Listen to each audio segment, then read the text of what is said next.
Friends, welcome to my channel Supriya Kumar. আজ আমি আপনার কাছে নিয়ে এসেছি আলু দিয়ে চিংড়ি মাছের মাখা। তো দেখুন, একটা বড় সাইজের চিংড়ি। তো চিংড়ি মাছটা আমি ভালো করে কেটে ধুয়ে বেছে নিয়েছি। আর এখানে আমি নুন হলুদ মাখিয়ে নিলাম। আর এখানে আমি কড়াই বসিয়ে দিয়েছি। কড়াইতে তেল দেবো না, যেহেতু ডাল করেছি, ডালের ফোড়ন দিয়েছি, ওই একটু তেল লেগে আছে। জাস্ট চিংড়ি মাছটা একটু করে নেবো, এপিট ওপিট করে ভেজে নিয়ে ফিরছি। তো এখানে চিংড়ি মাছটা ভাজা হচ্ছে।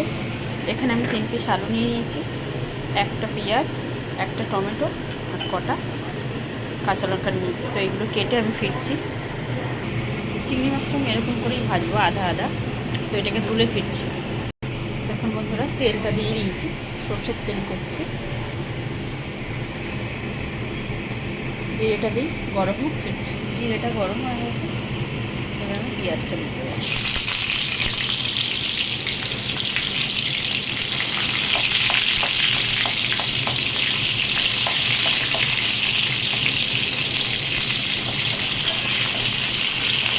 পেঁয়াজটা ভেজে ফিরছি। পেঁয়াজটা হালকা নরম হলে আমি আলুটা দিয়ে দেবো। যেহেতু নতুন আলু, অত সুন্দর স্বাদের নয়। আলুটা পেঁয়াজের সাথে ভালো করে লাল লাল করে ভেজে নেব। তো আলুটা ভেজে, পেঁয়াজ আলু ভেজে ফিরছি। তার আগে একটু নুন দিয়ে দেবো স্বাদ মতো, যাতে আলুটার ভেতরে থেকে। তো এইগুলো ভেজে ফিরছি। দেখুন, বেশি ভাজা হয়ে গেছে। 1 চামচের মতো আদা রসুন আর কাঁচা লঙ্কা বাটা দিয়ে দিবি।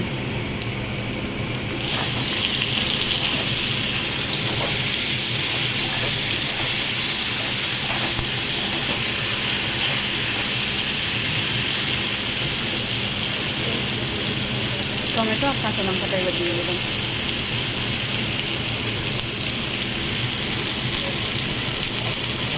টমেটো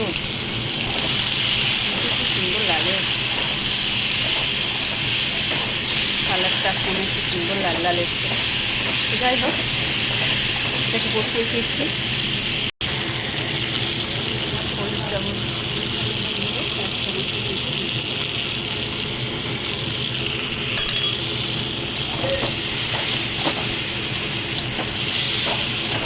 এটাকে কষিয়ে ফিরছি। এবার একটু জিরের গুঁড়ো দিয়ে দেবো। 1 চামচের মতো জিরের গুঁড়ো দিয়ে দিলাম।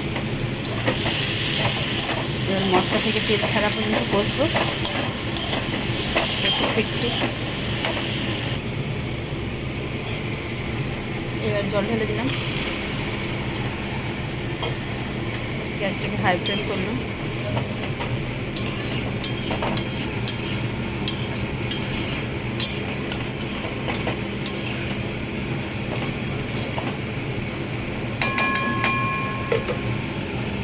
এবার আমি চিংড়ি মাছগুলোকে দিয়ে দেবো। যেহেতু আধা আধা ভাজা আছে, তো ফুল ভাজা নেই, ওই জন্য একটু দিয়ে ফোটাবো আর কি। তো ফুটিয়ে পরে ফিরছি।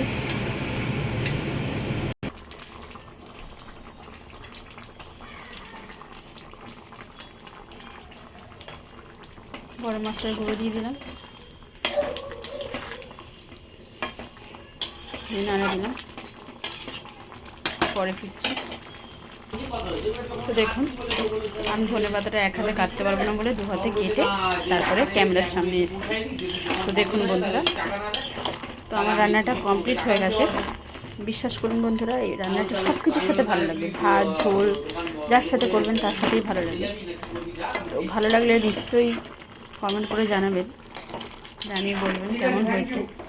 ভালো লাগলে লাইক, কমেন্ট, শেয়ার করবেন আর আমার চ্যানেলটা সাবস্ক্রাইব করবেন। ভালো থাকবেন, সুস্থ থাকবেন। থ্যাংক ইউ ফর ওয়াচিং বন্ধুরা। Bye bye.